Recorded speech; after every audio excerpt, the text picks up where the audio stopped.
dia, turma. Bom dia. Então, hoje a Diana não está, mas nós vamos ter duas aulas. Primeira sobre urbanismo bioclimático. Depois a professora Maria Lúcia também vai falar com vocês sobre a metodologia de McHargue. É interessante ela apresentar. E a gente vai tentar traçar um paralelo do que seria urbanismo bioclimático. Vocês acham que é urbanismo bioclimático? É o que a gente vai fazer aqui? O Goiânia se preocupa com as questões bioclimáticas e lidar Se preocupa com as questões climáticas. Não, mas é assim, incorpora as questões climáticas. Então a gente vê sendo feito aí no urbanismo preocupação com arruamento, topografia, com a água, até com a vegetação, não sei o quê, mas o zoneamento, por exemplo, não tem por trás subjacente a questão do clima. Então, as premissas do bioclimatismo para o nosso clima quente em Salvador não está embutido na concepção, em um desenho urbano daquele lugar. Então, é isso que a gente vai tentar mostrar aqui. Bom, a primeira coisa é que a arquitetura e o urbanismo nasceram bioclimáticos, certo? Então, a gente vai ver o urbanismo quando a gente pensa nas cidades. Mas antes das cidades, a gente tinha o que eu chamei, até no texto também, de seleção natural dos edifícios. Porque toda a arquitetura era bioclimática e uma vez que dava certo, ia sendo reproduzida lentamente ao longo dos séculos, milênios e tudo, e aí ela nasceu bioclimática, porque não tinha energia suficiente, os materiais tinham que ser locais, era tudo inserido dentro daquele clima. Você não podia fazer grandes modificações, porque você não ia pegar aquilo, você tinha que respeitar o clima, aproveitar o que tinha de bom, que é o princípio bioclimático, e deixar lá de fora o que não acabou. Então, nesse sentido, a gente vai ter uma envoltória que é o prédio que filtra as condições climáticas externas, certo? Então, a arquitetura é a linha de proteção climática, é a consideração limitada, a edificação como filtro, certo? E aqui a gente mostra dois climas, quando a gente vive dois climas completamente opostos. E assim mesmo a gente consegue dar um jeito de viver lá dentro. Então, aí eu chamei tecnologia pela experimentação, eu chamei isso de seleção natural dos edifícios, né? Que é mais ou menos isso. Então, o que nos interessa essa seleção natural dos edifícios? A gente quer aprender com a lição do passado, incorporar novos materiais, novos instrumentos, nova tecnologia, por exemplo, simulação, para aplicar esses princípios para a arquitetura. Porque, do ponto de vista da arquitetura bioclimática, todos os edifícios deviam ser bioclimáticos, certo? Não faz sentido a gente estressar bioclimática, arquitetura bioclimática. Por quê? Tem que ser bioclimática por definição. Mas quando teve a arquitetura internacional, quando teve a liberação da energia, o vidro, os elevadores, tudo isso foi, o aço, tudo isso foi, realmente não precisa disso, a gente dá conta internamente. A energia ilimitada, no Brasil tinha esse conceito, mas obviamente não é, só passaram algumas décadas para descobrir que não. Então, tem uma frase aqui do Freitas, que diz: o urbanismo nasceu bioclimático, enquanto pensamento e prática. Não tinha outra coisa a se fazer, tanto na hora de conceber, quanto na hora de executar. O processo de imaginar, conceber e planejar a modificação do espaço com a intenção de melhorar a sua habitabilidade ocorreu primeiramente centrado nas necessidades biológicas, e sociais. Aí, a agregação das pessoas já de assentamento, de cidades, do ser humano, que na sua adequação entrou no faltou, sobretudo em relação ao clima, fazendo uso dos recursos naturais disponíveis na região que nós falamos. Isso aqui é uma definição assim, impacta tudo que vai para o urbanismo. Mas aqui tem uma outra definição também que qual vai ser? Ele deve, especificamente para o urbanismo, tem que adequar os traçados urbanos, que a gente não está falando da aplicação em si, mas a gente tem que adaptar esses traçados às condições do clima e do ambiente, entendendo que cada situação geográfica vai gerar um urbanismo, uma urbanização diferente, a depender das condições, tanto do lugar geográfico, né, da topografia e das características também climáticas, né, da ventilação, da radiação, da cobertura de vegetação. Então, a gente tem que trabalhar com o local. Aí eu resolvi fazer uma linha do tempo. Essa aqui foi uma programação. Olha só, foi no Neolítico que aconteceu a grande revolução da espécie humana, certo? Que o Neolítico, antes disso era o Paleolítico, que é a era da pedra lascada, o Neolítico da pedra polida. E aí que começa a revolução, né? Agricultura, cerâmica, fogo, nunca dúvida quando foi, não sei quantos mil anos, 2 anos atrás, era o que mais já dominava nessa época. Então, esses sim são assentamentos. Ó, você tem aqui, ó, início da agricultura, domesticação de animais, sedentarização das comunidades, uso da cerâmica, primeiros assentamentos permanentes. Aqui eu coloquei dois, não vou saber pronunciar, aqui um assentamento são as ruínas e aqui o outro na Jericó, na Cisjordânia, né? E o outro na Turquia. Então a gente tem aqui, depois começa a idade dos metais. A idade dos metais vem o ferro último, né? Vem bronze e depois aqui, ó, mais ou menos 4.000 anos atrás, a gente tem a primeira cidade considerada cidade da humanidade, que é Uruk, na Mesopotâmia. Por quê? Porque ela ia além mais do que apenas um assentamento, né? Ela tinha concepção, ela tinha planejamento para ser feito. Isso foi 4.000 anos atrás, certo? A inversão da escrita, a gente passa aqui para a história, embora tenha muitas escritas, né, uniformes, etc. Então, essa aqui é Uruk. Gente, eles imaginam. Hoje está assim, mas o que se imagina que ela tenha sido é algo assim, certo? Planejado. Então, durante 800 anos, essa cidade reinou, certo? Foi muita coisa. Então, transformar pequenas aldeias agrícolas em um centro urbano maior, com burocracia, ou seja, já muda tudo, né? Tem uma estrutura, tem uma hierarquia, uma sociedade estratificada, forças armadas e tudo. Não era mais um assentamento aldeia, era uma cidade. Então, isso 4.000 anos antes de Cristo. Não? Aí, eu fui dando um salto aqui, eu passei por cidades antigas. E olhando para essas imagens, você vê que é o clima quente e seco, certo? Então, por exemplo,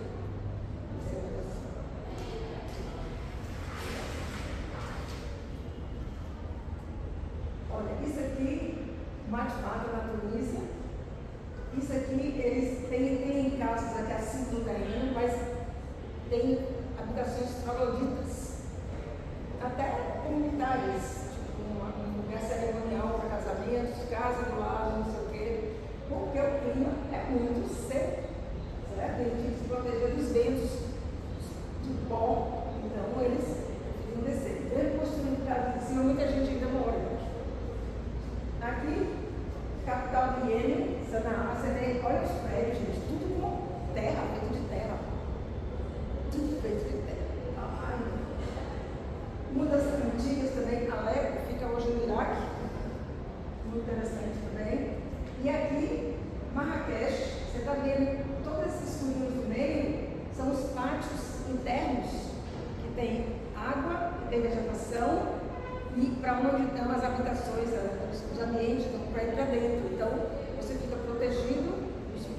hidrocompote que capta a ventilação lá em cima. E as ruas também são bem estreitas. E até o formato da cidade é para evitar as costas.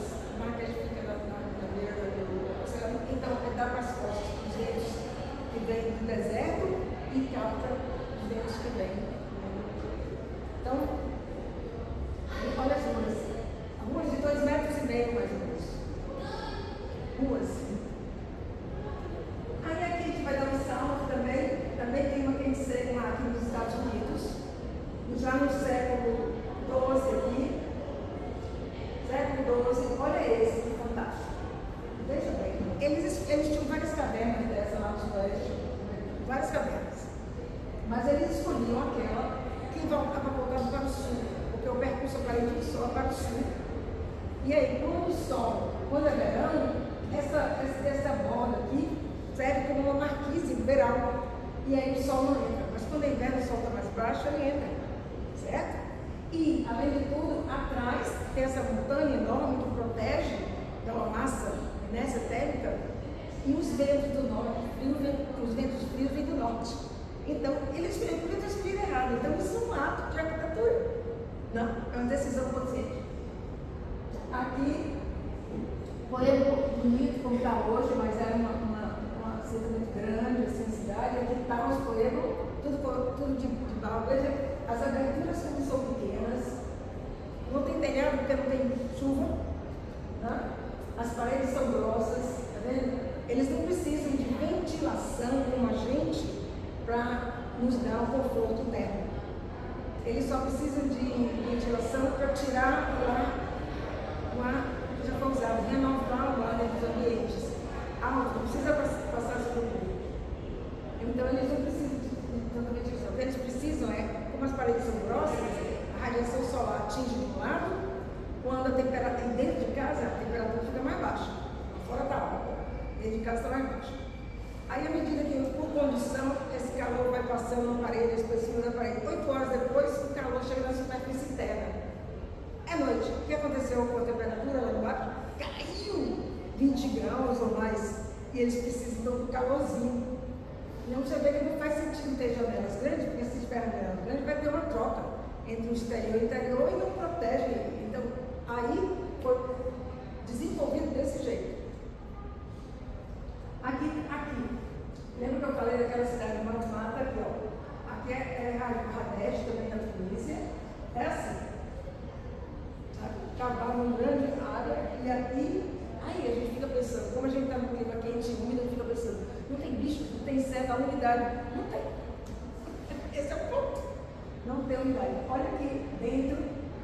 Olha dentro do ambiente. Uma caverna dessa. Isso aqui, essa aqui é interessante porque foi aqui o cenário de Star Wars, Uma Nova Esperança. A casa de Luke Skywalker nessa escadinha aqui. E outro episódio também eles usaram. Eu sei que era alienígena, que era estranho, mas existe na Terra. Aqui no Irã, olha, esses é muito comum na arquitetura islâmica, na arquitetura muçulmana, ou do que dizer. E tudo isso é arquitetura que a gente chama vernacular, que foi desenvolvida pelo povo, foi selecionada na seleção natural.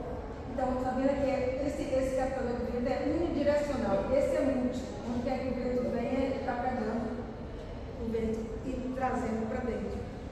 Então, eles têm um condicionamento de ar, um ar-condicionado natural, que não usa energia. Capta o vento aqui, ó, o vento desce, passa por aqui, tem água,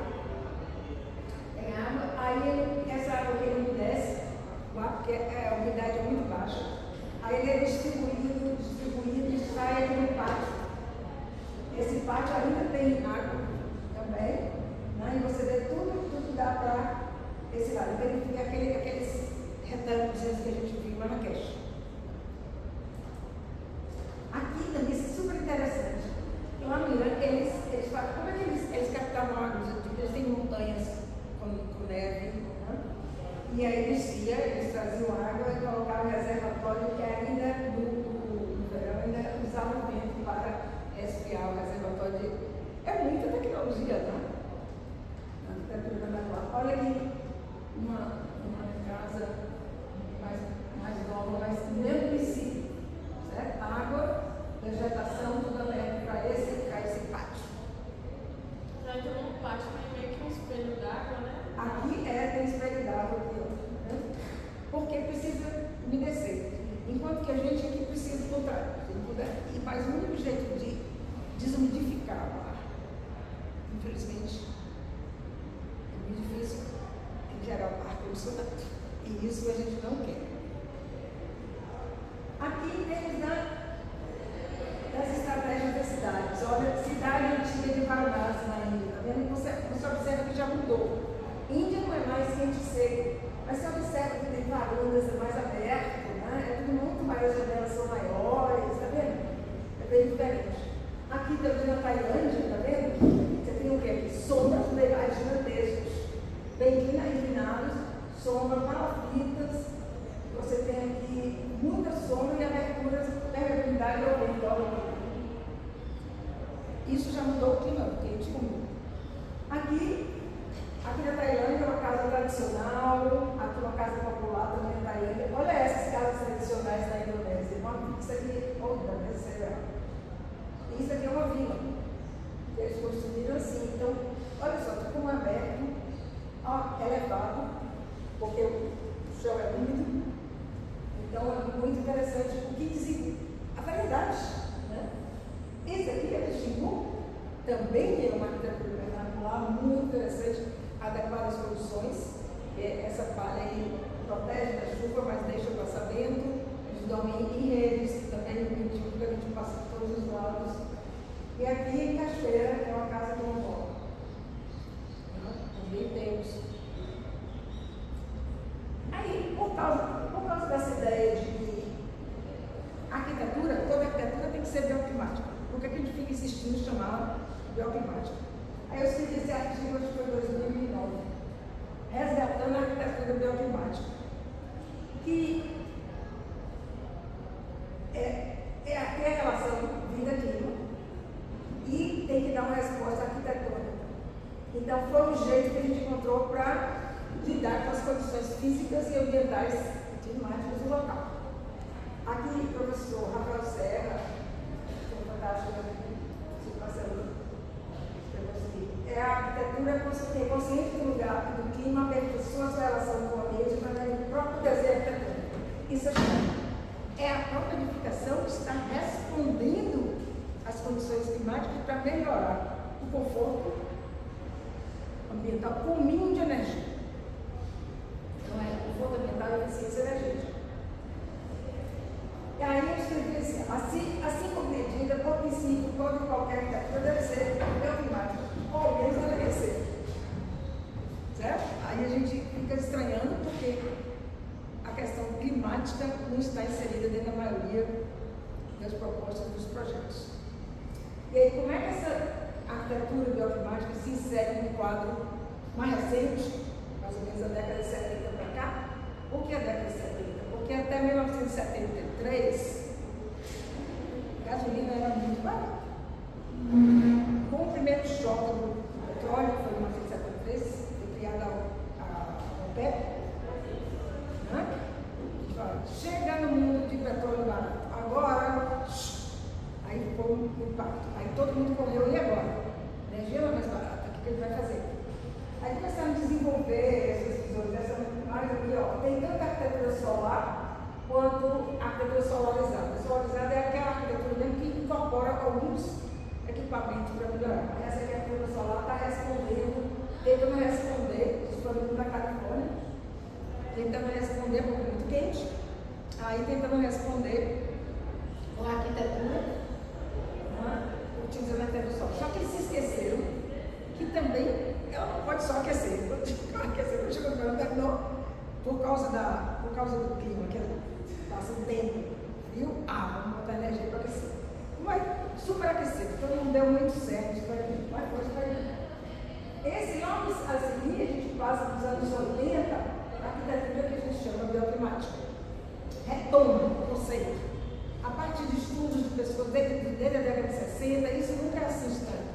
Estudando desde a década de 60. 70, quando chega aos anos 80, a gente já tem critérios para o conforto interior. A visão, então, é de fora para dentro. O que tem lá fora no clima que eu posso aproveitar? O que tem que não me interessa em relação ao clima que eu preciso deixar lá fora? No nosso caso, assim, eu preciso deixar lá fora a radiação solar. E a gente precisa fazer dentro de casa, nos ambientes, a ventilação, que é como o nosso corpo responde ao clima que a gente usa. Professora, uma coisa que você ficou pensando a gente tem, pelo menos aqui em Salvador, nos bairros, uma preocupação de superadensamento, né? Por exemplo, no Uruguai, a gente tem muitas casas que são iluminadas. A gente não tem possibilidade de ventilação lateral. Então, muitas casas têm problema de umidade, tem casas que não têm, são algumas, né? Os quartos não têm janelas. Eu trabalhei no ateliê de interesse social no Uruguai e a gente lidou com um cliente real para fazer uma proposta de intervenção numa das casas. E uma coisa que eu senti muita falta no ateliê foi, embora não seja algo que eu identifique 100% alinhamento profissional, porque eu vou trabalhar quando eu estiver formado, o tipo de solução problemática que a gente pode adotar para, por exemplo, resolver esse tipo de problema. Um tipo de ocupação que é muito particular, por exemplo, de bairros assim, que aqui em Salvador, a gente não tem, aliás, tem, mas aqui na faculdade, por exemplo, eu sinto que a gente trabalha muito esse tipo de solução para solucionar esse tipo de problema. E foi um teste na isso seria uma coisa interessante da gente ter uma certa Pois é. E isso vem da década de 80, nós já estamos em 2025. E depois disso, nos anos 90, por causa houve, no final dos 90, teve aí Rio 92, né? Aí entrou com o conceito de desenvolvimento sustentável, que é meio complicado, né? Mas é porque a ideia do progresso é progresso tipo trator. Não importa o que eu estou destruindo, É interessante comparar com o que eu falei, porque agora na UFSM, eles estão fazendo um projeto para uma aldeia indígena. Você está fazendo o interesse social? Não, do nosso SESC. E a gente fez um projeto de saneamento para além de. Só que nas apresentações eles falam do lugar, tudo feito aqui em rios. sim. Tudo feito com carga de lama. Então, durante o dia é fresco, durante a noite o comprimento lá é Sempre agradável, sempre está numa faixa de conforto. Exatamente. Exatamente, isso é a arquitetura vernacular. Exatamente. Exatamente isso, porque foi desenvolvendo em função do clima. O clima lá é diferente do de Salvador.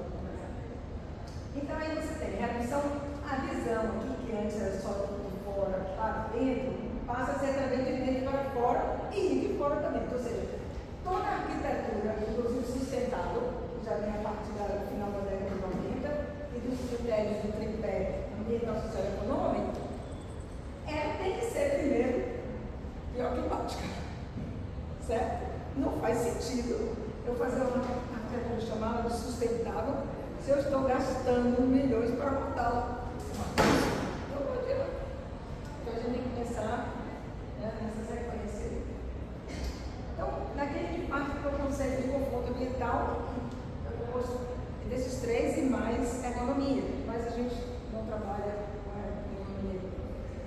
Então, a gente vai ver que conforto térmico, que é o que a gente vai enfatizar aqui, o conforto térmico, ele precisa passar pelo clima, pelas variáveis, fatores variáveis, como é o clima, quais são as medições, tudo que é variável é medido. E pelo nosso corpo, como é que a gente reage às condições térmicas, às condições climáticas do ambiente, certo? E também a gente tem que saber como é que o corpo troca calor superfícies e como também os materiais, a estrutura construída troca calor entre si, como é que armazena calor. Tá? Então, conforto térmico é assim. O que é conforto térmico? É o que a gente chama de neutralidade térmica. É quando você não está sentindo nem calor, nem frio. É pela ausência de desconforto, certo? Mas por que isso? Porque quando a gente está na ausência de desconforto, o corpo não está reagindo para combater as condições externas. E aí você está mais relaxado.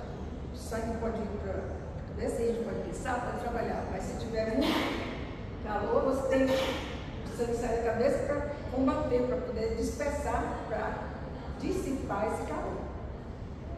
Então, a partir disso aqui, a gente gerou índice de conforto e zonas, para a gente traduzir a percepção térmica.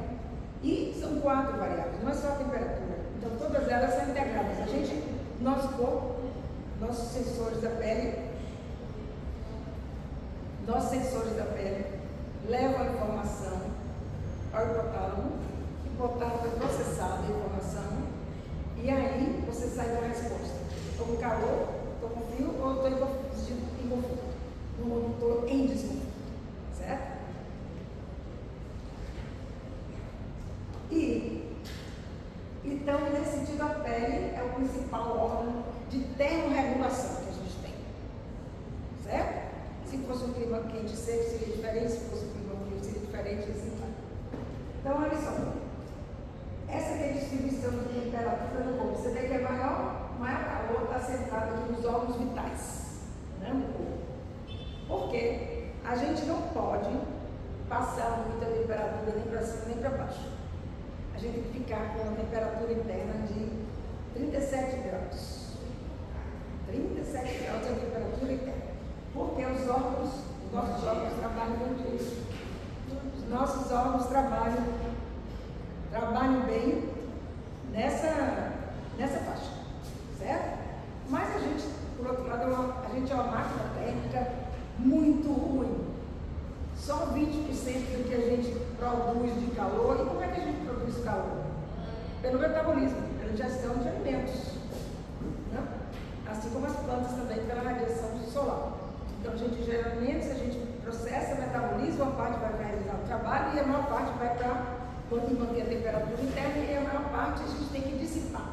Então, assim, o famoso calor humano existe de fato. Não é brincadeira que existe. Mas só uma temperatura, você observa que os pés aqui já estão com mais sangue. Ele vai se espalhando.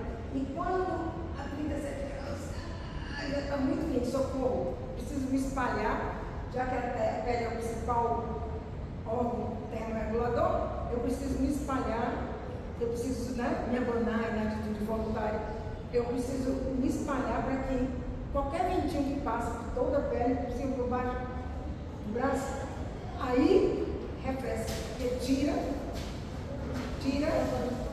aquele ar quente que está em volta da gente, porque todo objeto, todo corpo sólido dentro de um fluido, quer seja o ar, quer seja a água, tem uma película bem fininha de calor que vai enfraquecendo aqui, ela fica grudada na gente, tipo uma viscosidade. Então, esses são os passos que acontecem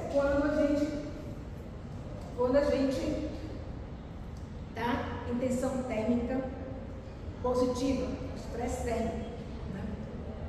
Positivo. Então, aqui, primeiro, todas as veias que estão bem na periferia do nosso corpo, próximo da pele, eles se dilatam. Aí você vai vendo que o sangue vai se afastando do cérebro e dos órgãos vitais. Por quê? Preciso tirar o calor que está lá dentro e arranjar um jeito de dispersar, dissipar esse calor. Aumenta a circulação e depois, como nós estamos no quente e úmido, se o vapor da umidade relativa do ar estiver como aqui, próximo de bem alto, 80%, esse suor só pode evaporar em 20%, porque é o máximo que aquela temperatura pode aguentar. Se a umidade tiver 40%, opa, eu posso ter, né, a evaporação do suor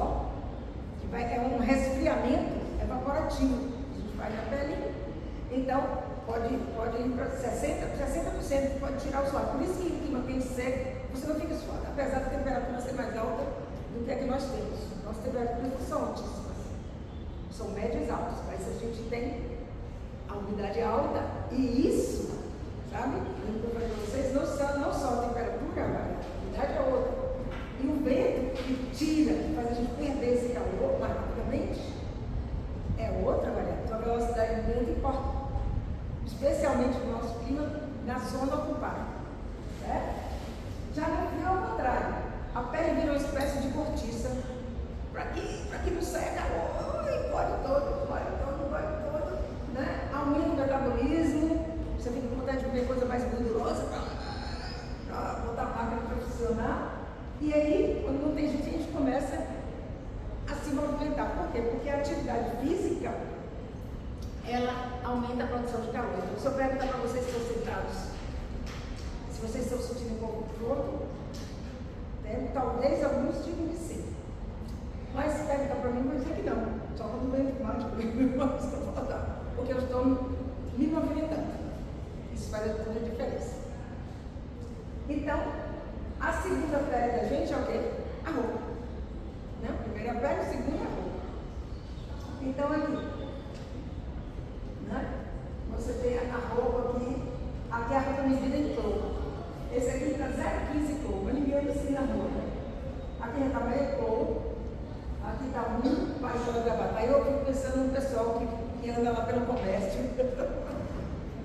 De paletó e gravata, porque trabalha nos bancos, não sei o que, as pessoas todo com ar-condicionado, passa 8 horas por dia com ar-condicionado e sai para almoçar num horário assim, quente, vestido de paletó e gravata.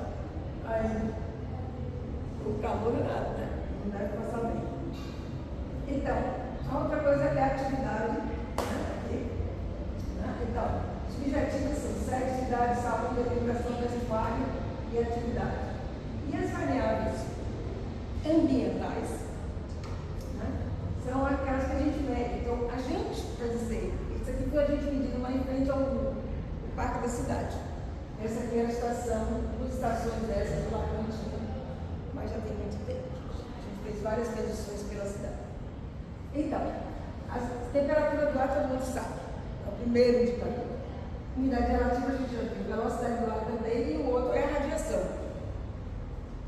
No ambiente lá de fora é a radiação global, né? E a radiação que vem de todas as superfícies que armazenam calor, estão quentes e estão emitindo calor, certo?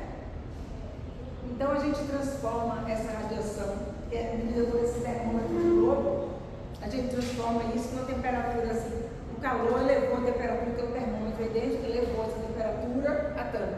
A gente transforma isso por a equação na temperatura radiante média, que é o seguinte: se tivesse uma pessoa, se esse corpo fosse o corpo de uma pessoa nesse lugar, estaria recebendo radiação direta solar, se tivesse no sol, radiação das outras superfícies, o piso, né? E isso vai estar dando um desconforto. A melhor situação que a gente tem para conforto é quando a temperatura radiante média é igual à temperatura do ar, que tem um ventinho, fica bom.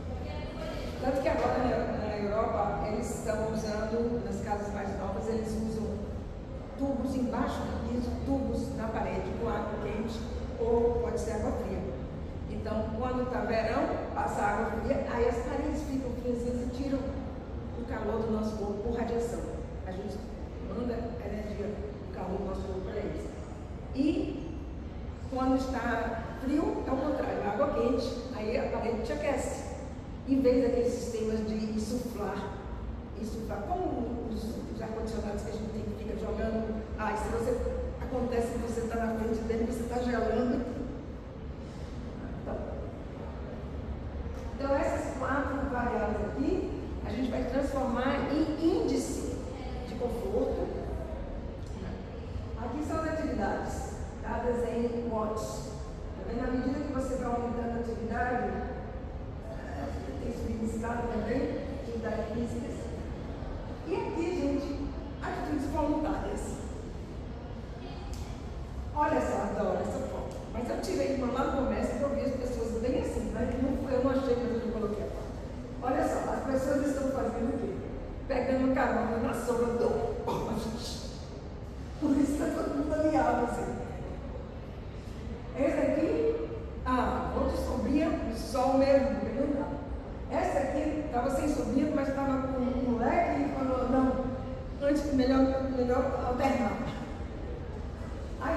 a gente abre a janela, a primeira coisa que eu fiz quando cheguei aqui, e no frio, você procura um lugar que esteja mais quente, um pouquinho, né?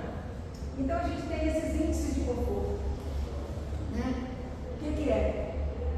Efeito integrado das variáveis do conforto. Ele está mostrando de forma integrada. Nossa, isso é muito importante a gente ter em mente. Aqui é uma das mais antigas, que é a temperatura efetiva. Foi gerado nesse gráfico, aí você, a partir daqui, tirava zona disso, zona daquilo, zona daquilo, como diretrizes para como você construir naquele lugar. A temperatura efetiva, ela tem duas variáveis. Temperatura, olha aqui, tá vendo? Tem uma gasezinha aqui no final, uma é molhada e outra está seca. Temperatura de bulbo seco, temperatura de bulbo úmido. Quando você gira, a água que está molhada nessa gasezinha aqui, ela evapora, certo? Em função do tanto de vapor d'água que tem, né, para aquela temperatura, em função da umidade relativa. Então, a diferença entre elas pode me dizer, eu posso conseguir calibrar qual é a umidade. Se eu pego um termômetro, meço a temperatura seca, meço de umidade, se tiver 100% de umidade, elas têm o mesmo valor.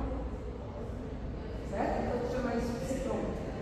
Tem também gráficos, cartas, tabelas que relacionam a sensação térmica, zonas de conforto e até simulação. Esse medidor aqui é muito usado, porque é usado na área de trabalho. Aqui mede bulbo úmido e termômetro de globo. Termômetro de globo, bulbo úmido e temperatura do ar. E aí ele vai fazer o seguinte, vai dar o resfriamento evaporativo do suor, certo? Ou seja, vai dar, imagine se a pessoa, se esse valor estiver muito alto, a pessoa, o trabalhador, num lugar que faz muito calor, trabalhando com fornalhas, coisa, operagem, vai ter uma situação de desconforto térmico e isso tem que ser regulado também, por causa da cliente. Né? Então a gente vai ver os instrumentos de síntese que sintetizam os princípios e as lições que a gente vai desenvolver nos estudos que foram primeiro.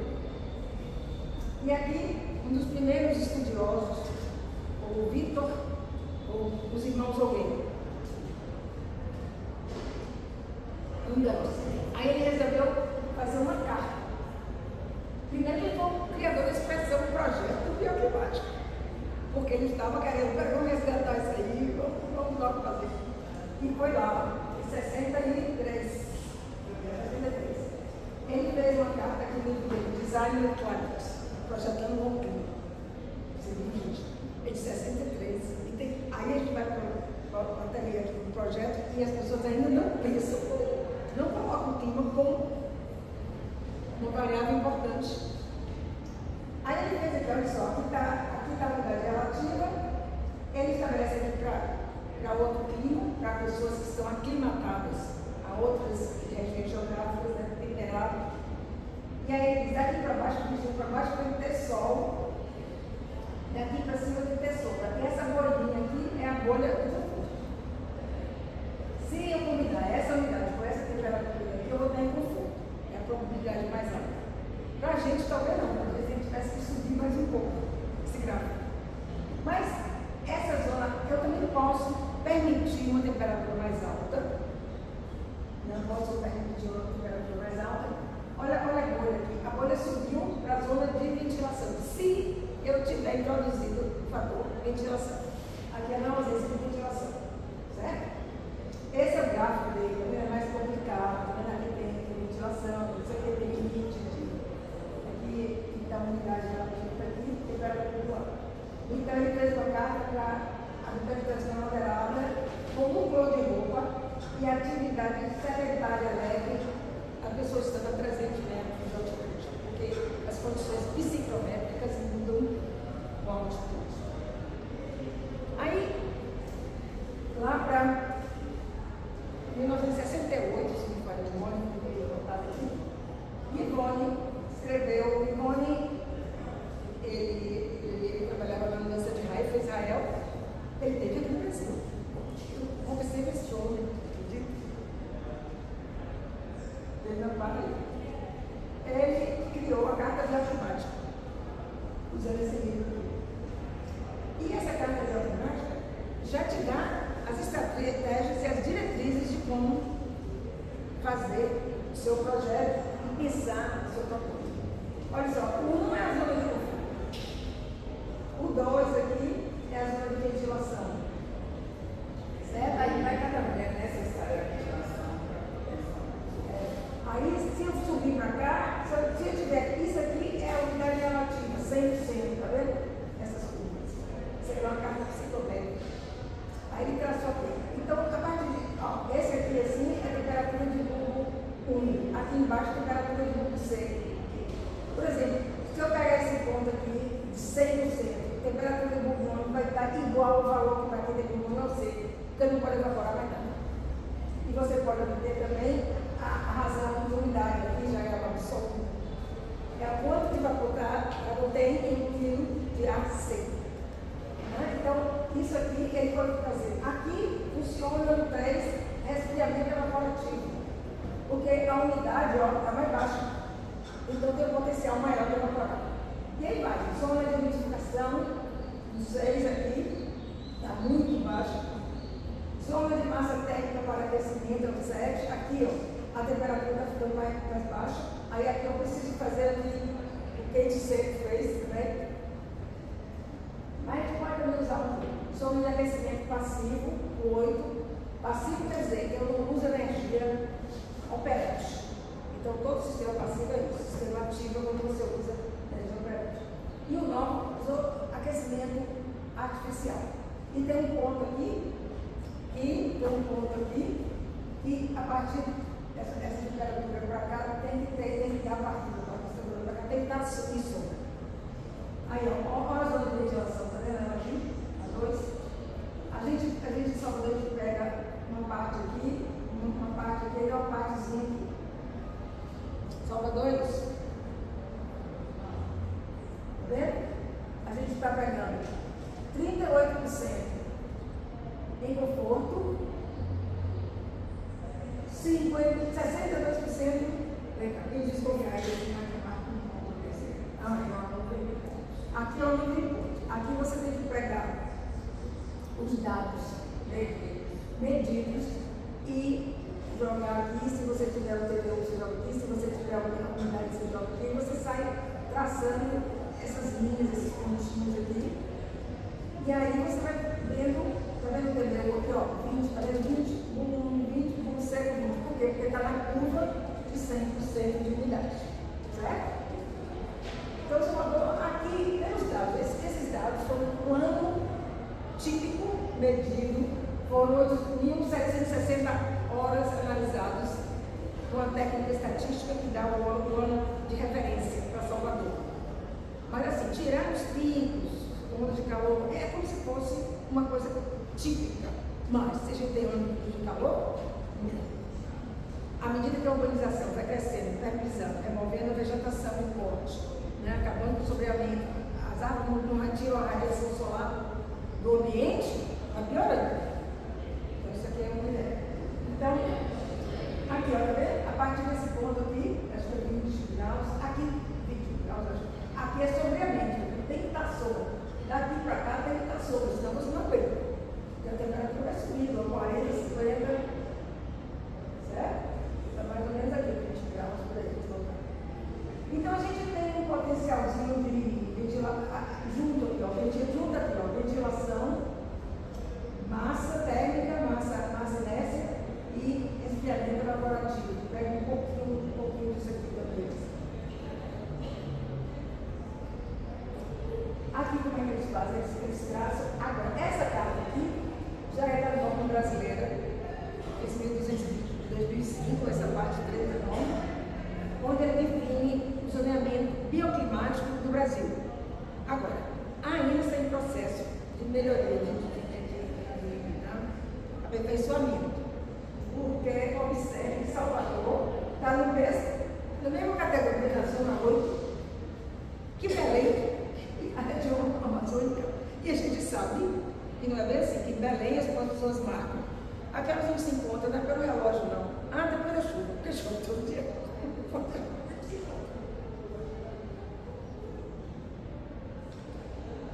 Salvador não é assim. Ela quer para Belém.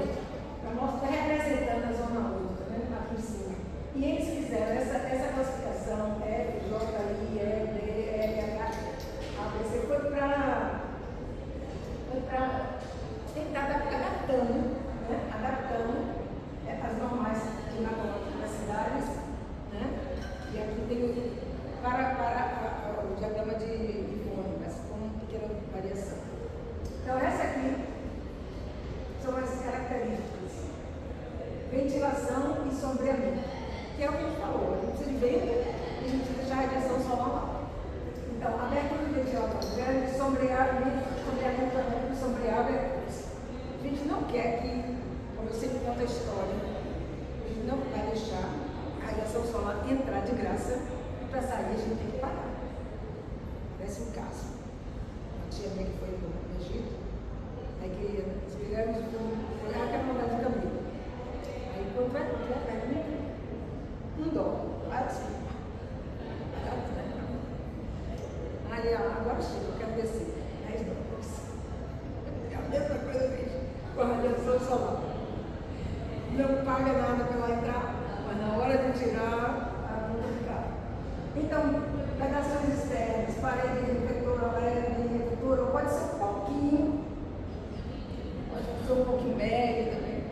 A cobertura também, é bom que a gente tivesse forros ventilados, porque como nós estamos a 13 graus de latitude, o que recebe a maior quantidade de redução de energia de calor, se transforma em calor, é a cobertura. Claro que a fachada recebe também, a gente já viu aqui como recebe, mas a cobertura é que recebe mais, tem que dar. Então, abertura, liberar a ventilação do ar, né? E estratégia de verão, estratégia de condicionamento térmico passivo, ventilação cruzada permanente, certo? Aqui, eu peguei aquele gráfico ali e risquei o que ele está dizendo o seguinte, para o Brasil. Aí aqui, as zonas, as estratégias, assim como o Ivone de duas estratégias aqui também. Esse aqui é para Salvador, tu não está com uma lista grande, para Salvador são as letras F, I e J. Olha aqui, F, zona de renovação de ar, desertificação. Como eu falei para vocês, não é fácil de fazer. A ventilação ajuda também a remover aquele ar, mas dependendo de onde o vento também pode trazer, mas renova, retira. E as I e J, que é a zona de ventilação, tá vendo? Então nós estamos aqui. Nós precisamos do que é a comunidade alta. Baixa comunidade alta. Então a gente vê isso e aí a gente parte, à medida que tem a tecnologia da noção, a gente parte para a simulação. Existe esse programa maravilhoso, só que é caro. Mas a gente chegou a comprar como integrante de alunos da universidade, onde ele faz a simulação. Ele pega as 4 variáveis ambientais, a vestimenta, a atividade, né? Aí mais ou menos dá, e calcula um índice chamado PET, índice PET, temperatura efetiva fisiológica. Tá? Então ele trabalha com balanço de calor do corpo. Então é muito importante saber quanto entra, quanto sai. Né? Aqui também ele está pintando os lugares mais quentes. Ele pode pegar uma porção de cidade e lugares mais frios, mais frescos. E aí você pode, por exemplo, mudar o projeto. Olha aqui. Aqui, nessa quadra, não tem vegetação. Olha aqui como é que está. Bem forte o calor. Aí você planta, aí você observa imediatamente o efeito. Certo? Por isso, aí você vê, simulando, você precisa colocar árvores aqui. A gente precisa de sombra na cidade. Então, dentro do ambiente fechado, eu preciso de elementos que sombreiem a entrada de radiação. Na cidade, no urbanismo bioclimático, eu tenho que promover sombra. E sombra do edifício é igual a sombra de árvore? De jeito nenhum. Sombra de edifício, você continua, porque o edifício pode estar sombreando, mas quando chega a tarde, uma das fachadas vai estar em calor e vai ficar emitindo essa radiação também para você. Vai ter absorvido calor, vai ficar trocando calor para você. Se ela tiver muito alta temperatura, sempre vai mandar mais radiação. Quanto maior a diferença de radiação, de temperatura, mais radiação você recebe. E a árvore não, a árvore em várias camadas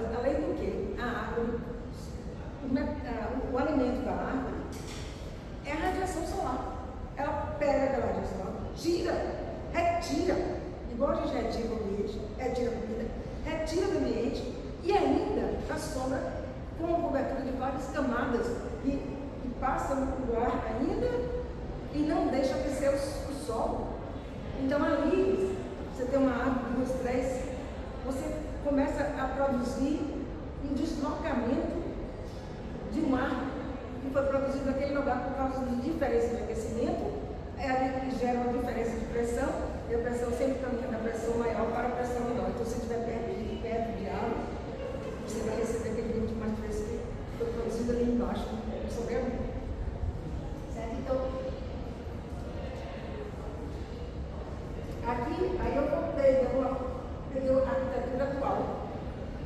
Para a gente não ficar pensando que só funciona a vernacular. Tem muita arquitetura atual. Olha essa aqui também, o Hassan Fatih, no Egito. A questão quando a repressão idêntica ao permite a tradução do inverno, não tem segmento térmica de água. Tem grande inércia térmica. Então eles continuam com esse mesmo tipo mais moderno. Olha aqui. Essa casa aqui, eu escutei vocês. Mas foi um monte. Esse aqui, essa casa aqui também. Essa aqui é em Santa Fé, que é no sudoeste. Não tem aquele tal Coelho, Mesa Verde. Você vê, aberturas pequenas. Você vê que as paredes têm mestre e não tem problema com o terreno. Não tem chuva. Aí você compara aqui com essa casa recente na Tailândia. Obviamente, é tão diferente, você sabe imediatamente que o clima é diferente. Olha aqui, ó, olha os virais, olha o sombreamento, as fachadas vazadas, tá vendo? Então eu quero que passe o vento, quero estar protegido e protegido da radiação solar. Concorda? Eu nem peguei clima frio, nem clima temperado.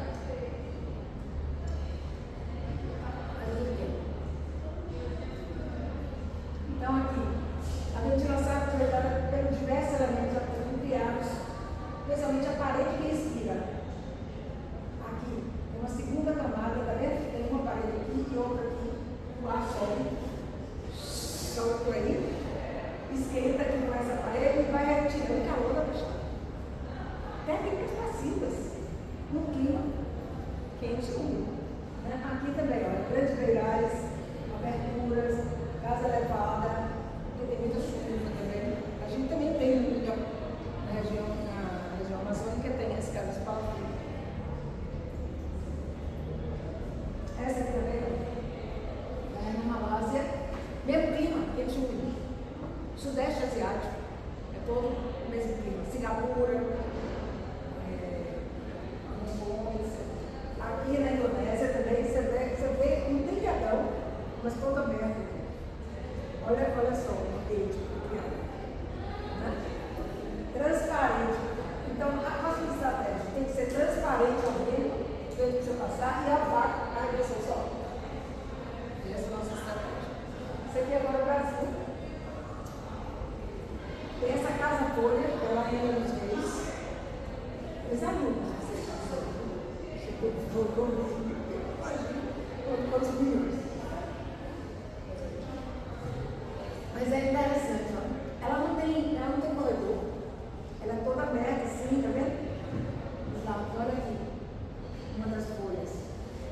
E aqui, em Lago Freire, do Avenida Cabarreiro, eu visitei com meus alunos do laboratório de conforto ambiental, eu fazia isso, visitas.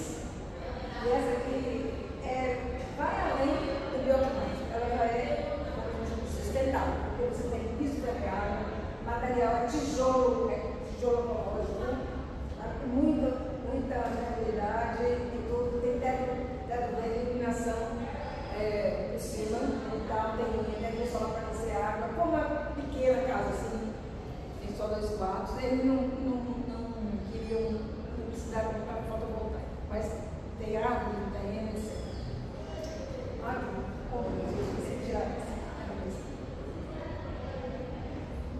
E essa aqui,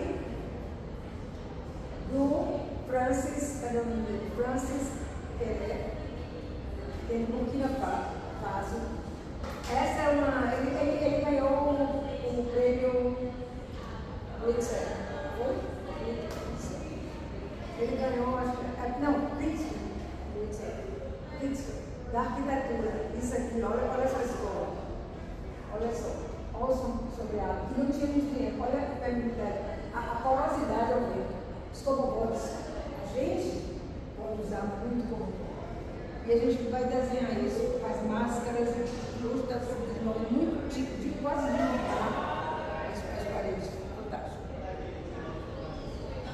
Aqui também em Salvador, eu visitei também com meus alunos, Sara Salvador. Aqui, tá vendo esse corte assim? Essa arquitetura aqui tem exaustores. Olha aqui. Vários. Aqui está voltada para a vegetação.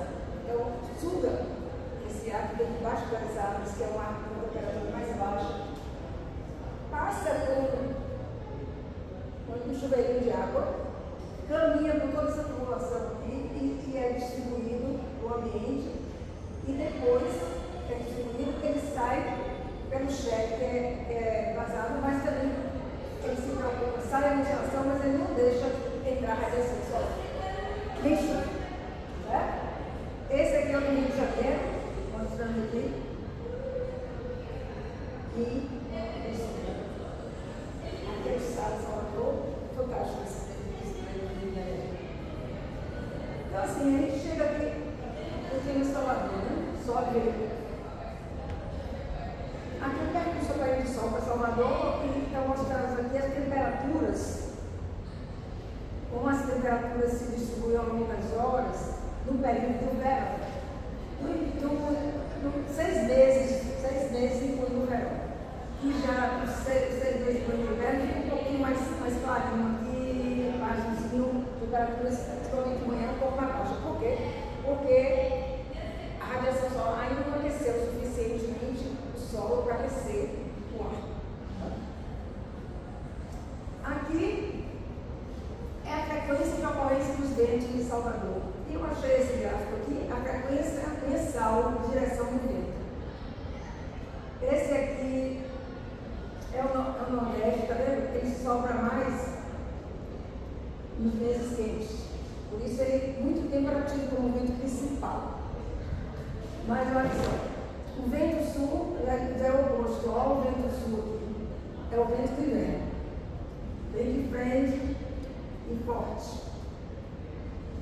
O vento leste é esse aqui. O vento leste, ele é muito bom para o verão. Verão ele é muito bom. O vento sul, já mostrei. O vento oeste está aqui embaixo. O vento noroeste também está aqui embaixo. Mas existe. Aqui a velocidade dos ventos que ela atinge no ano pode chegar bem alto, né? Aqui a média e aqui está uma ali.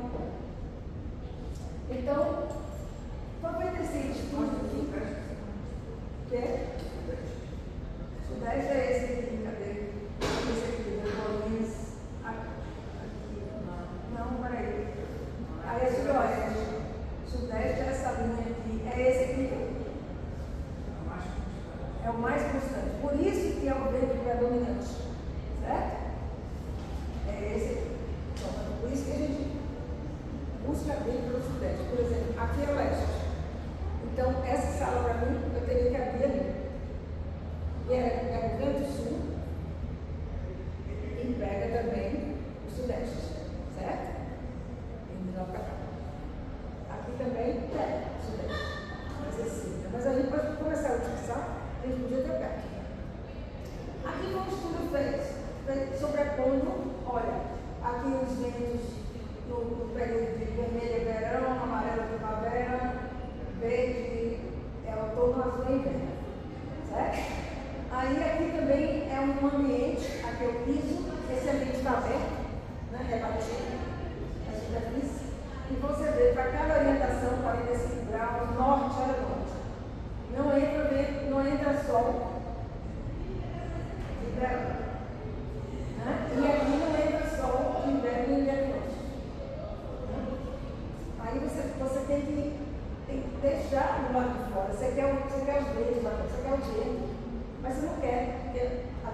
sol no verão é forte o suficiente. Certo? O leste, o sol vai nascer ali, então você precisa de um elemento que tire bastante. Então, olha, o que ele faz? O oeste é a mesma coisa. Só que o oeste, a tarde é mais quente, porque já passou o dia inteiro ganhando calor. Então, aqui a gente vai ver as provas técnicas na cidade e aqui na pessoa. O que eu falei? Ó, você está aqui, metabolismo, você está jogando calor para lá, jogando para lá, e recebendo calor e radiação direta, radiação da bola celeste, das nuvens refletidas, a refletida da água, isso que aqueceu, e a gente fica aqui equilibrando tudo isso para ficar em conforto. É muita coisa, né? Por isso que o conforto é bem sofisticado. Não é algo muito simples. E aqui é a cidade. O que acontece na cidade? Isso aqui é um domo, né? A cidade aqui, a temperatura aumenta porque os materiais construtivos, todos eles, armazenam calor. E aí, nem tudo consegue sair, né? A gente tem que facilitar que esse calor à noite seja jogado para o espaço sideral, mas nem tudo fica. Aí aqui, ó, calor, fica emitindo esse calor, mas recebe também a radiação das nuvens, a ultravioleta, solar difusa, recebe aqui convecção, aqui calor do piso, passa ventilação, quando passa ventilação aqui, a rugosidade, esse pode ser um alto, vários altos, isso aí chama-se rugosidade, ou seja, o vento que chega com a velocidade, ele chega índico, todo penteadinho, lamelar. Aí quando ele encontra o obstáculo, ele começa a ficar desvio, perde energia, e o que a gente precisa fazer na cidade é fazer com que, ó, tenha na cidade áreas de vegetação que produzam ventos locais, aproveitar a brisa também, e a gente tem que fazer com que não pode criar uma barreira aos ventos. Imagina se aqui eu botasse prédios como Copacabana, os ventos não chegam nas ruas de trás, né? Nas ruas que estão à solta, estão atrás e na direção do vento lá na frente. Então aqui, ó, temperatura isolante equivalente, que é equivalente. Então só para ter uma ideia, qual a contribuição da harmonização na redução da ilha de calor. Porque o que acontece aqui é você ficar mais quente, já foi medido aqui o domo urbano, tá, temperaturas aqui, especialmente antes de nascer do sol, aqui você vê, porque tudo que tinha que ser emitido, toda a radiação que tinha que ser remitida para o espaço, já foi. Aí vai chegar o sol, vai aquecer de novo. E é isso que vai sobrando, sentando, e gera as famosas ilhas de calor. E a gente tem vários espaços para a cidade. Então, aqui, ó, áreas verdes preservadas em toda a cidade mantêm-se resfriadas, mais fresco aqui, quente, aqui a cidade é resfriada, mais fresco, temperatura menor, reduz a mortalidade do calor. Mesmo aqui, um pequeno aumento de temperatura, mesmo pessoas sadias podem ser afetadas. Você? Não, eu gosto mal do calor. Ah, sim, você já não.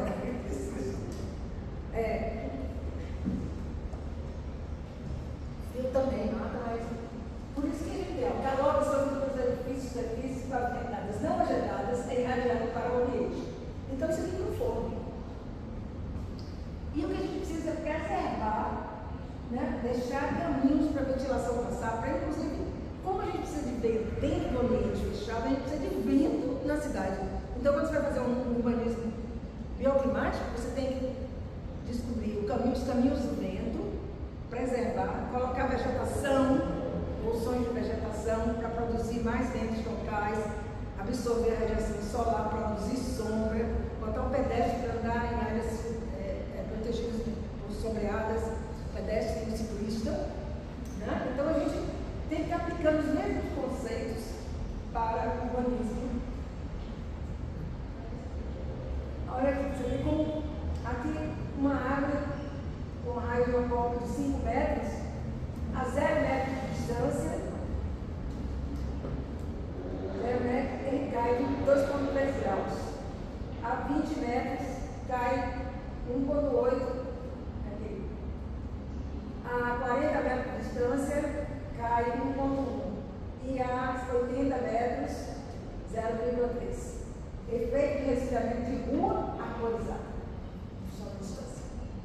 Gente, tirar 2,3 graus é muito bom.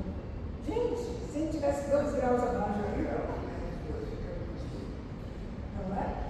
Aqui, ó, aqui é o papel da árvore, tá vendo? Além dele já proteger aqui, ó, ela protege na radiação solar, mesmo que você receba aqui, aqui já vai ter uma temperatura menor do que no asfalto, ou do que no pavimento. Então, vai botar pavimento, pense em pavimento claro, mais claro, né? Pense em pavimento permeável, né? Porque não tem o efeito da inundação, do escoamento superficial aumentado. E o que a gente faz nas cidades?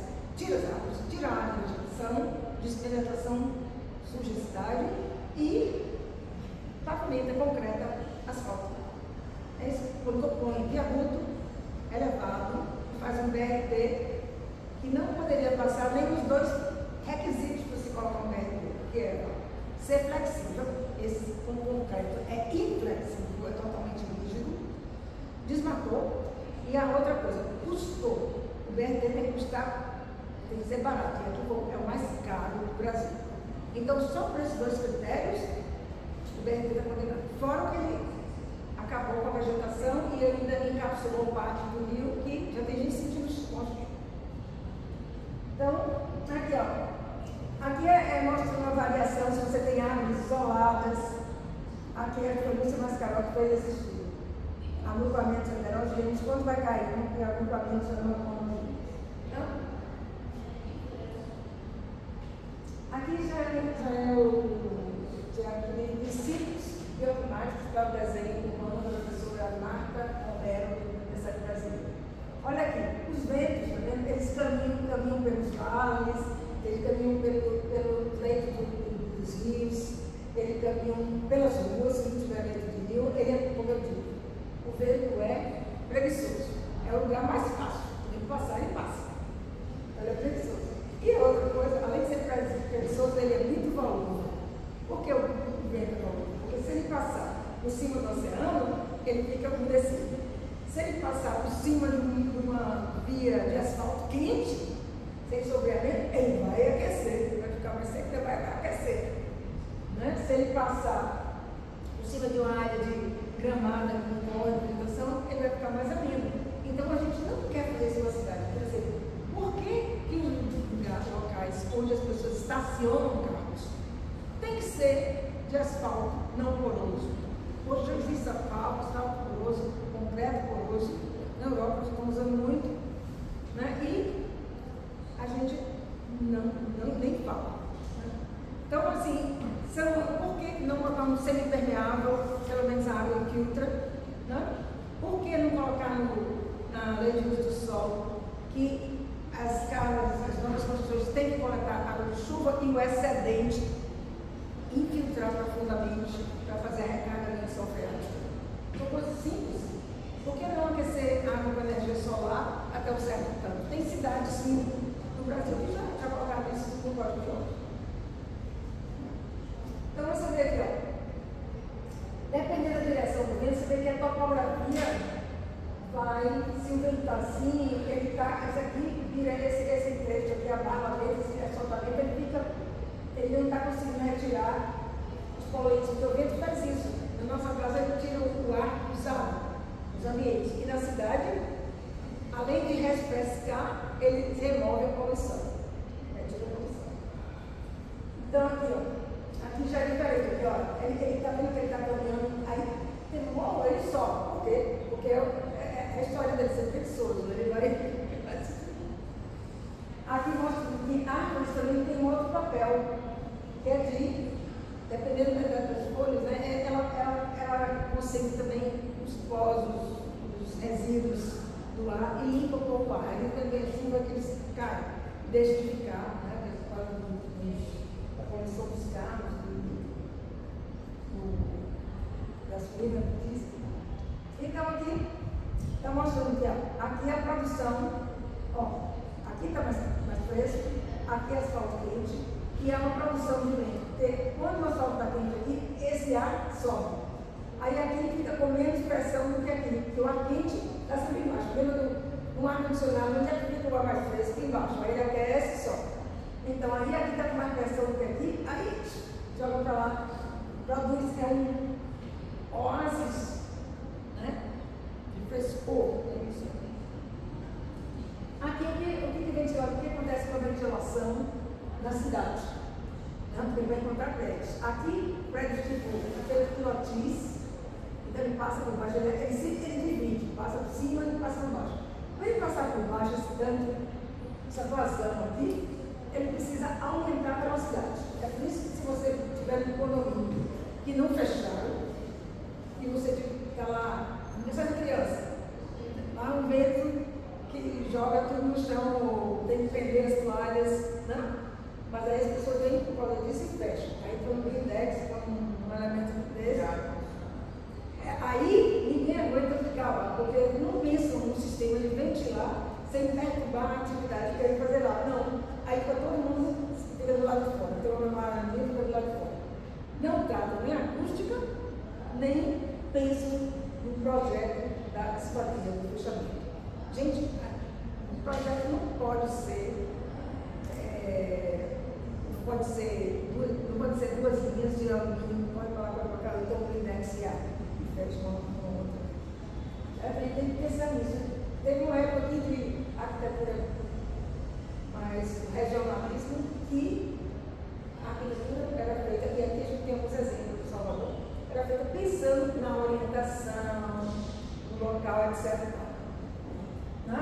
E aqui tem um efeito de esquina, a mesma coisa, a vazão está aqui, vai subir, vai rodar aqui e vai passar com uma velocidade maior. Aqui é de barreira, aqui esse prédio está fazendo uma barreira. Se tiver um prédio muito próximo aqui, ele não vai pegar esse vento, porque esse vento não teve tempo de voltar ao seu curso normal. Você precisa ter mais ou menos uma distância de um para outro de 6 vezes a altura do prédio. 6 vezes a altura do prédio. Ou então você faz um escalonamento. Põe esse aqui, o outro lá, vai fazendo assim. Então, esse pegou, sabe? E aí ele vai passando, vai ficando melhor e não precisa tanta distância. Né? Você aproveita mais. Então, a gente aí. O que acontece com a ocupação espontânea? Geminado de 2 lados, né?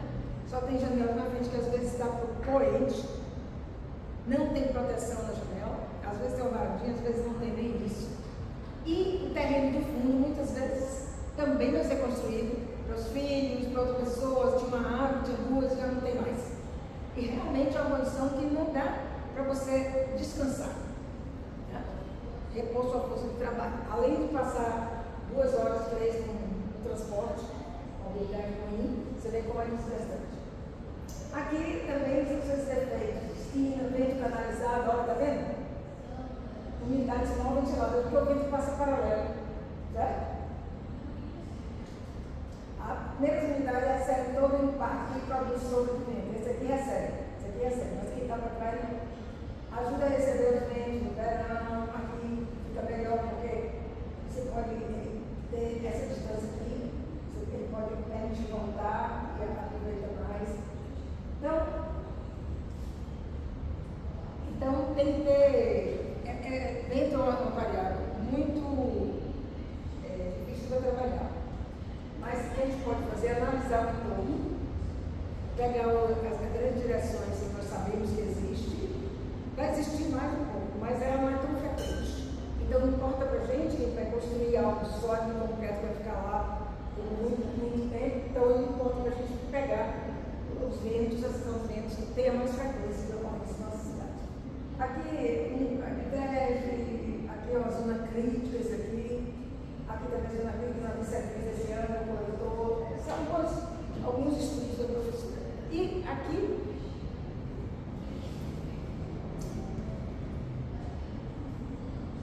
a professora Clara Salvador pegou aqui muita coisa baseada em vários autores, da Universidade de Pernambuco, e ela resolveu estudar quais são os indicadores, como é que eu posso achar indicadores bioclimáticos, né? Que é uma coisa interessante. Então a base conceitual dela é a forma urbana e suas características. Então, aqui elementos que a gente tem da cidade. E quais são as características que são relevantes para cada um deles. Então, se eu tenho aqui superfície do solo, permeabilidade, áreas pavimentadas é complicado, né? E o tipo de material, porque você vai refletor, você vai refletor. Cobertura oriental, áreas verdes e arborização urbana, importante. Né? E são esses critérios: uso do solo, multiusos, tipos, distâncias entre eles, traçado de rua, orientação, desenho, influência da orientação das fachadas, tamanho e forma. Se os lotes forem muito pequenos, você construir condensado, densadamente, então isso, de forma isso vai complicar o conforto.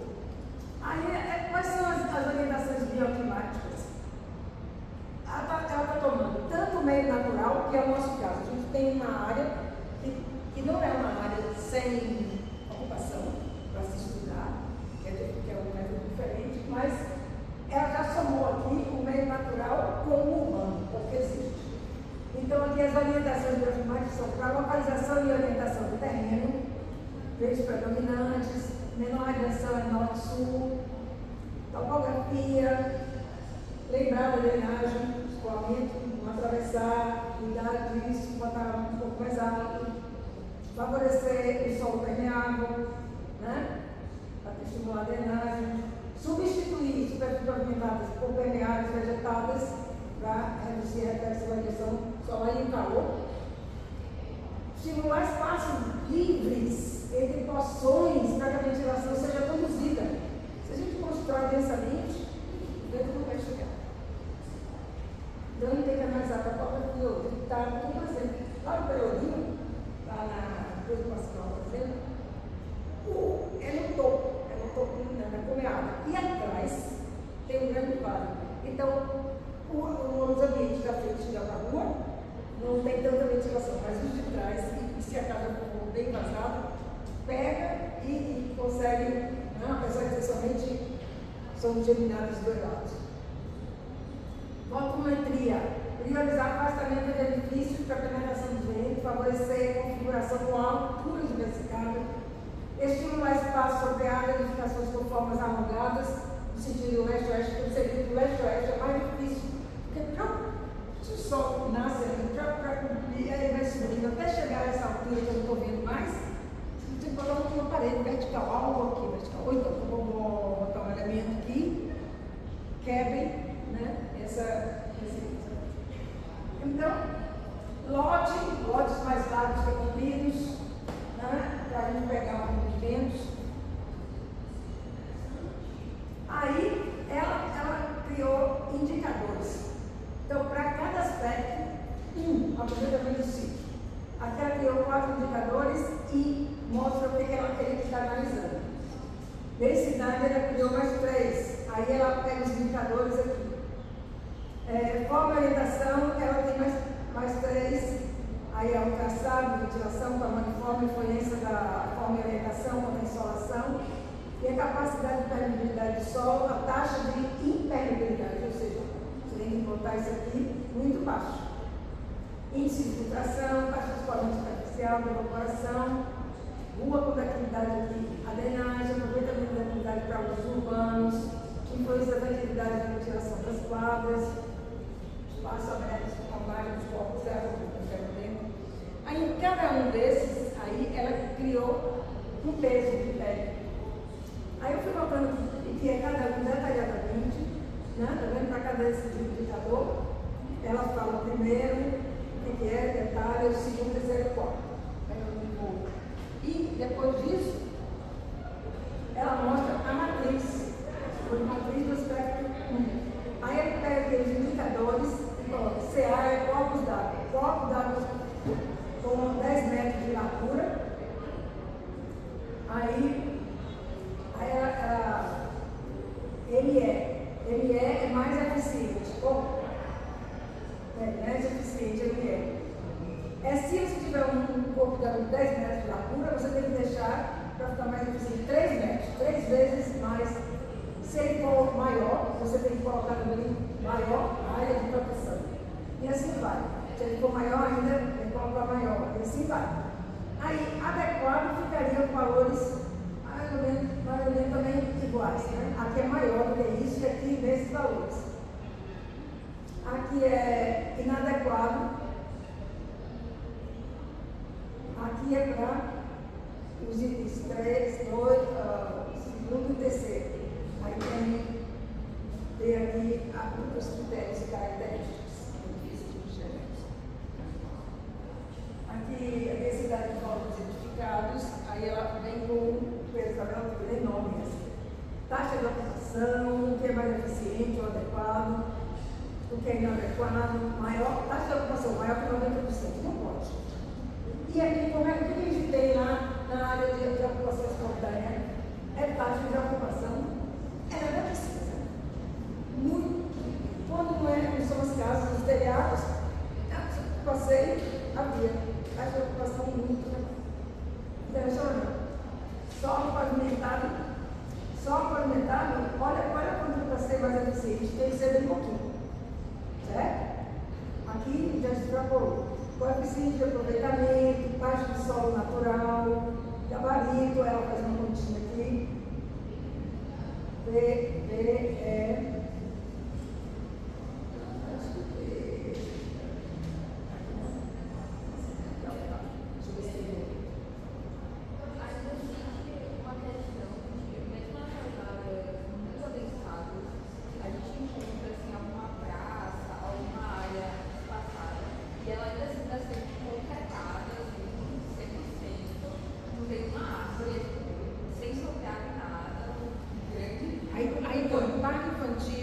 Equipamento de ginástica do exterior no sol. Aí foi que eu recebi um vídeo desse pequenininho uma vez, que o cara foi no sol para usar um equipamento de metal. Você está vendo? Fez uma coisa tão engraçada. É possível, mas não criança. Só pode ir no início da manhã e no fim da tarde, tá?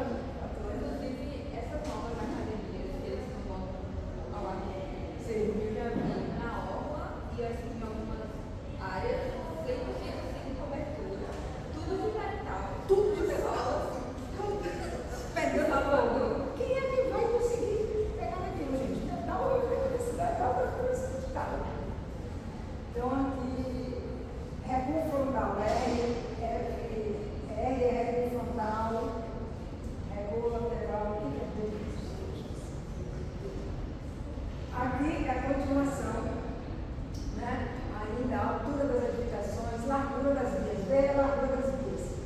Aí ela mostra o que é mais eficiente, adequado, menos eficiente, intermediário e inadequado. Então, vai ter os critérios. Ela fez isso, ela usou, aplicou isso para uma área, para um loteamento, para analisar, para buscar esses valores.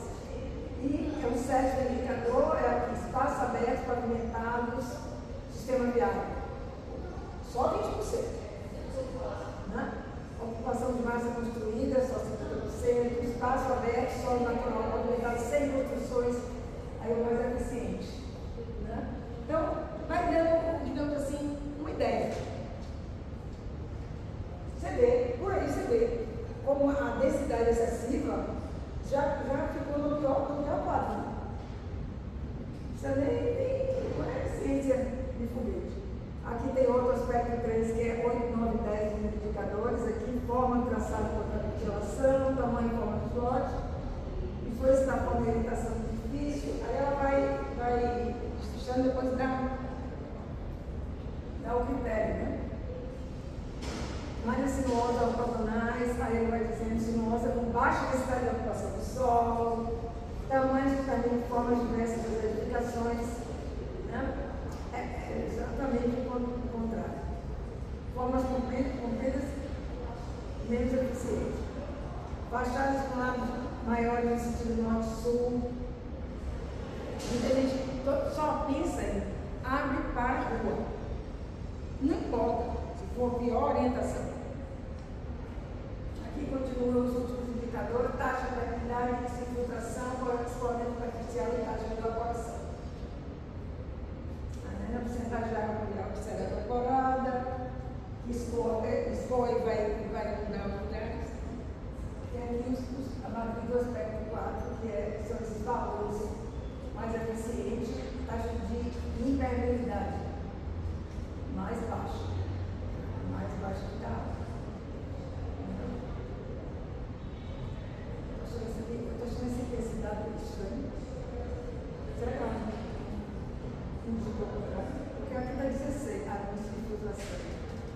escoamento e taxa de evaporação. Eu estou achando aqui impermeabilidade um percentual muito alto aqui, para ser mais eficiente. Eu acho que alguém disse alguma coisa foi trocada. Porque olha só, não pode ser internet igual intermediário praticamente, ó, tá vendo? Não pode trocar. Aqui é 35,60, aqui é menos. Está trocado 10%. E aí, a gente vai falar um pouco de urbanismo bioclimático hoje. É simples. Existe sim. Por exemplo, aqui em Sevilha, na Espanha, faz muito calor, clima quente e seco. Mas eles botaram, muito calor, radiação solar intensa, forte. Aí eles colocaram esses elementos, as estruturas, meio futurísticas, e áreas de vegetação, e essas estruturas futurísticas para promover também a sombra.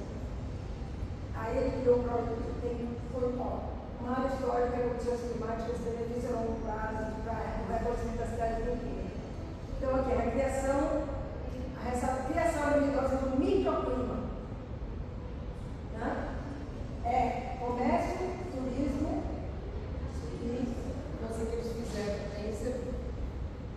Aqui é um bairro que eu vou falar para vocês na cidade de Freiburg, que é o primeiro bairro assim. Ele é grande, não é pequeno, não, moram 5.000 pessoas. E foi todo pensado a partir das pessoas que tinham interesse em morar lá, para ser sustentável, para ter ruas sem. Algumas ruas não entram carro, a não ser carro de serviço, ou então você vai descarregar, outras só para criança, pedestre, né? Vegetação para todo lado, proteção. Porque quando é quente, na Alemanha, é quente também, sabe? Não é porque é no norte, quando chega no verão, e inclusive agora com as ondas de calor, por exemplo, Madrid chegou 45 graus mais. Então aqui, ó. Muito quente. Até nas coisas. Pois é. Quando vem a onda de calor. Ó, bairro de baixa emissão, não é para emissão total de carros, tem muitas ruas. Muita bicicleta, transporte público tem trem, edifícios construídos por uma casa passiva. Todas as casas, praticamente todas têm fotovoltaica, placas fotovoltaicas, tem um sistema de cogeração de calor e eletricidade, coloca canais abertos. Aqui, enquanto a gente está encapsulando rios, eles estão recuperando. E estão fazendo também espaços verdes e biovaletas, né, para a água escoar, deixar penetrar também para um lugar. Não sai de coisa nesse lado. Aqui, Colombo, Medellín. Medellín, a situação ficou triste de calor. Aí eles resolveram intervir. Eles fizeram esses corredores verdes. E para as pessoas subirem bem alto, na borda, as pessoas fizeram esses escadas, teleférico. Né? E tudo que eles puderam, eles colocaram vegetação, corredores verdes. Então, os espaços degradados sob linha de transmissão, fizeram parques lineares, reduziu a temperatura da cidade em até 2 graus, gente. Você já pensou em baixar a temperatura de Salvador? Em 2 graus. Maravilhoso, não? E fizeram bibliotecas, parques, que funcionam como espaço de revitalização. Aqui tem um videozinho. Aqui é Portland, gestão da água, os fluviais, aqui é no Pacífico, lá na borda do Pacífico. Infraestrutura verde nas vias, olha, biovaletas, jardins de chuva, área de retenção de água de chuva. Chove muito nessa região de Portland e Seattle, chove muito mesmo. Então, eles são assim, tudo isso de baixo impacto, né? Assim, aqui tem calma, né? Se você fizer isso ao longo, todo dia, vai escoar para cá e vai ficar aqui. Essas plantas resistem, porque são plantas nativas que aguentam tanto seca quanto chuvas. Aqui é na Espanha. Você pegar olha esse ambiente que transformou. minimiza o impacto negativo da urbanização no meio, adaptando cada plano ao local, as condições únicas do local, do clima e do território. Vamos mostrar aqui, tem um rio, aqui tem atividade, você começa a criar elementos para que as pessoas passem na rua, que os recintos urbanos fiquem propícios para o quê? Para o encontro, para caminhar, né? Então, o que ele fez aqui? Orientação, a altura da largura da rua, a altura dos prédios, dividida pela largura das ruas, os materiais utilizados, vegetação, água, elementos de proteção da radiação solar, árvores e as que cores. Então é isso, gente.